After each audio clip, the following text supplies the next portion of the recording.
Would you believe that this paint bucket purse cost over $4,000? Whether this mug costs $1,000? Whether this UFO speaker costs more than your monthly rent? Well, these are all products from the luxury brand Louis Vuitton, who's known for high-quality luggage and handbags. So you might be asking, who the hell actually buys this stuff? And the answer will probably shock you. We're not only going to show you the type of people who buy this, but we're also going to tell you why Louis Vuitton even started selling this stuff in the first place. And before we get to how Louis Vuitton sold this box for the price of a Range Rover, we're going to have to start at the very beginning.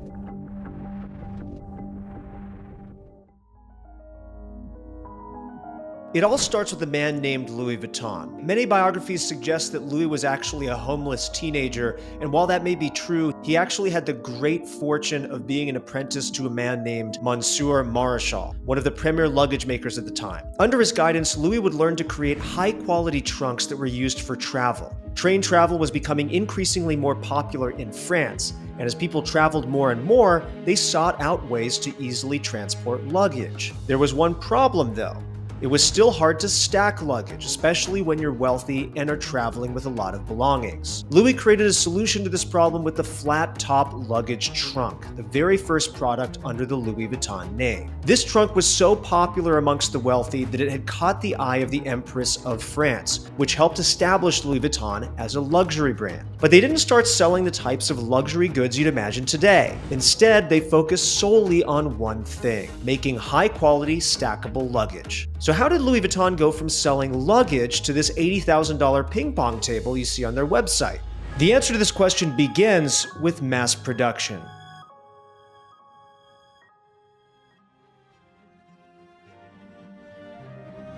During the founding of Louis Vuitton, capitalism was a new phenomenon. Large factories were starting to emerge that enabled competitors to flood the market with cheap luggage products. This enabled counterfeits to easily replicate Louis Vuitton's products and flood the market with them. This posed an existential threat to Louis Vuitton, and as a result, they would need to adapt to these changes or go bankrupt. Luckily, Louis had a solution. In 1888, Louis would unleash a new pattern called the damier canvas, which was extremely difficult for counterfeiters to replicate. And while this did solve the counterfeit problem, there were still tons of new competitors leveraging mass production, like the American business Samsonite, that would make it more difficult for Louis Vuitton to survive. The concept of mass production was foreign to Louis, who was born in an era of apprenticeship, and so there was no better person to take the reign than this man. If you're a business owner and you need great designs delivered quickly, whether for marketing, products, or websites, then try Design Team. I started Design Team because I found that getting good designs was actually a lot harder than I thought. Going on Behance was really difficult, and the negotiation and communication process was really hard. I wanted to standardize it all, reduce the cost, and pass on the savings to all of you who either own or are starting a business. We'll get all your designs done at a better rate than you can find anywhere else. Go check it out in the link below if you're interested, and you can get 10% off as well.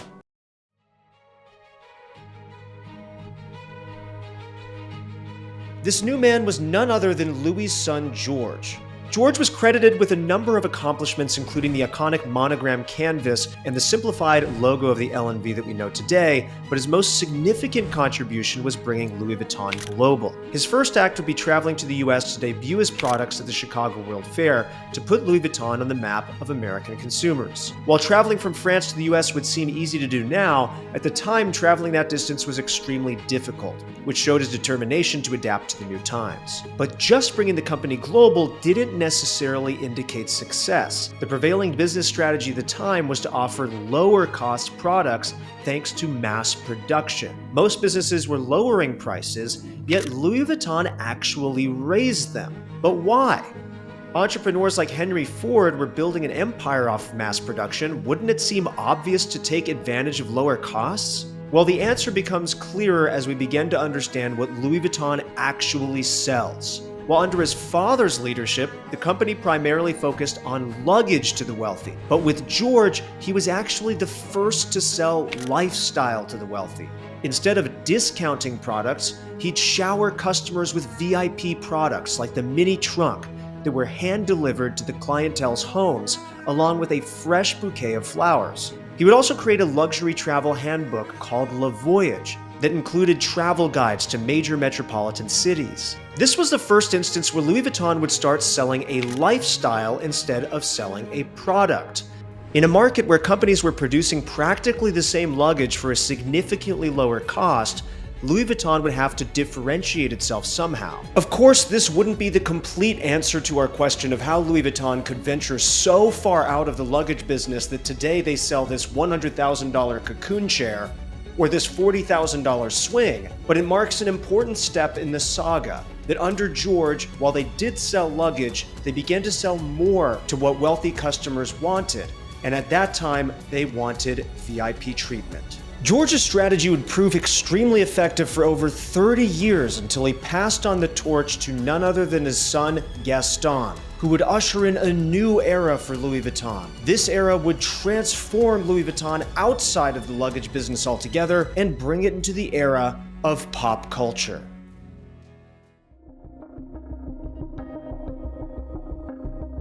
Film was an invention that would radically change the way people consumed entertainment, viewed the world, and would contribute to an emerging new culture around celebrities. This would have big implications for the luxury market. Celebrities became beacons of luxury not only in the US, but around the world. You'd think that this would be an easy marketing play for Louis Vuitton, but there was one problem. Louis Vuitton made travel bags. While celebrities did do a fair amount of travel, they were mostly seen during events, outings, and places where paparazzi could find them. There weren't many opportunities for celebrities to showcase Louis Vuitton's products. So Louis Vuitton would have to make something new to take advantage of the increased visibility. And that's when they started to create handbags. Louis Vuitton would capitalize heavily on the handbag market through partnerships with actresses like Audrey Hepburn. They expanded their product line to include all the different ways that wealthy people could wear and use their products to promote their brand, selling wallets and a greater variety of purses. This marked a complete departure from the focus of the business previously, which was to sell high-quality luggage. The purpose of their products during this time were no longer about travel at all. They were all about signaling wealth. Of course, Louis Vuitton wouldn't start selling products like these $2,000 dumbbells, but it marked an important step in that direction. This strategy proved so effective that they ended up selling wearable products for nearly 50 years, with no big changes to the business at all, until the entire global luxury market was shaken up by the advent of fast fashion. Louis Vuitton would need an answer, and so they took a big risk by hiring this highly controversial man.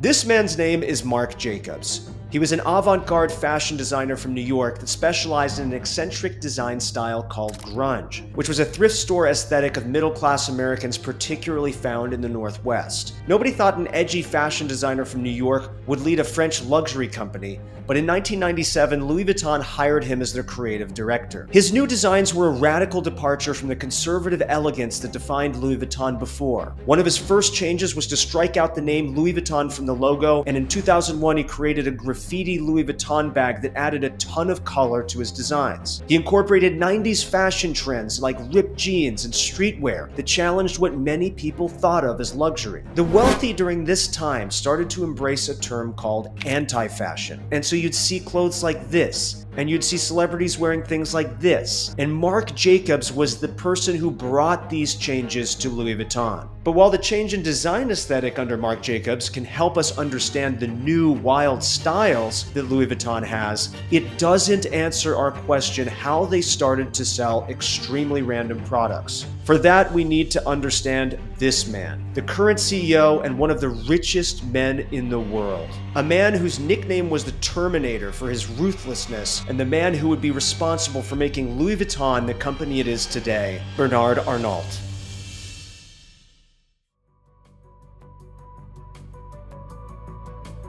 Three years before the beginning of the 1990s, Louis Vuitton merged with Moet Hennessy, a champagne business from France. At first glance, it seemed odd that a champagne business would merge with a luggage company, but there was actually good reason. During the 1980s, there was a boom in mergers and acquisitions because companies could easily access capital from less regulation under Ronald Reagan to expand their portfolios and increase stock prices. And this was the exact strategy that Arnault would use. He saw a big opportunity to merge these two businesses, but why a luggage and a champagne business? Well, in his mind, they were one and the same. To Arnault, a business doesn't sell a product. It sells an emotion. Like Nike, which you think sells shoes, in fact sells the idea of greatness. And in the case of Louis Vuitton and Hennessy, they both sold a promise of luxury. And this would be the beginning of his strategy, which was to bring all the luxury brands into one company. LVMH grew rapidly by selling other luxury goods like perfumes, cosmetics, and watches, even to alcohol. So he acquired Christian Dior, Celine, Sephora, Tiffany, Dom Perignon, and Belvedere. Arnault's vision was to create a broad luxury lifestyle brand, not just a luggage or fashion company. He wanted to sell everything to the same wealthy consumer in a variety of different packages. Whatever rich people wanted, he would acquire and give them. If they wanted a pool table, he'd give them a pool table. If they wanted a swing,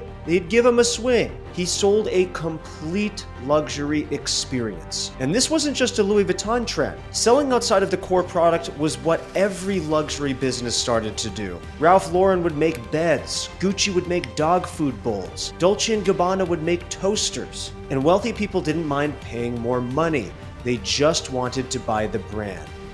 They wanted to feel rich. You have to ask yourself the question, if you could buy practically the exact same product for next to nothing, why would you even buy a luxury product? Well, with the case of Louis Vuitton and Bernard Arnault, you'll know that when you buy Louis Vuitton, you're buying the emotion you have towards the brand. And that's why you'll see Louis Vuitton selling all of these random products, because it doesn't matter what the product is. It matters the feeling you have when you buy it. So now you know how Louis Vuitton went from a luggage business to a service business to a marketing business to expanding their product line to now selling this golf bag for $22,000. They did it all by selling people emotion, not products. That's it for the video. Thank you guys so much for watching. If you're interested in more business or design topics, then please subscribe. We'd love having you. Also, if you're interested in joining our Discord where you can talk to me one-on-one, join it in the link there. Also, we have a new video coming out about Warby Parker and how they had this abandoned school bus marketing strategy to grow to $1 billion, which is super fun. Check that out in the link up here. And again, if you want designs delivered quickly, check out designteam.com, where we're going to be able to deliver you designs at a cheaper and more affordable rate. That's it for the video. Thank you guys again. Subscribe if you're interested in more. Take care. Have a great day.